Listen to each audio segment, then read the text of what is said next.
earlier, deficiency. Mm-hmm. And so for the people out there, what is a deficiency? They probably don't know what that actually means. Sure. Well, I'm going to answer a couple points here. So let's say the property actually got foreclosed on, right? And that seller owed $300,000 on the property, but it went to auction and it was sold at the auction, to keep it really simple, for $200,000, right?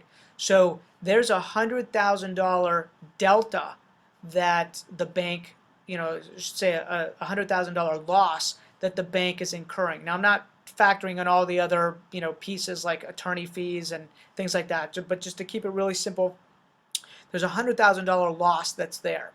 When the property goes into foreclosure, that the bank has the ability at some point to come after the seller for that $100,000 delta, that deficiency loss that the bank has incurred, right?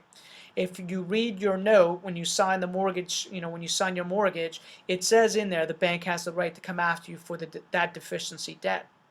With a short sale, you have the ability to negotiate that deficiency debt up front, thus either eliminating the $100,000 that's owed, to the bank altogether, and they just take it on the chin and they write it off or do whatever they do with it, and and and it's the main reason why most sellers go through a short sale, to know exactly where they stand with the bank on the front end, as opposed to having the bank come back to them 5 years later saying, hey, you foreclosed on, we foreclosed on a home of yours 5 years ago, and now you owe us $100,000. And we're seeing that more and more right now. As the dust settles, the banks are now starting to come back to a lot of those people that were foreclosed on, and they have the ability to garnish wages, and kind of attach levies and liens against other assets that you own.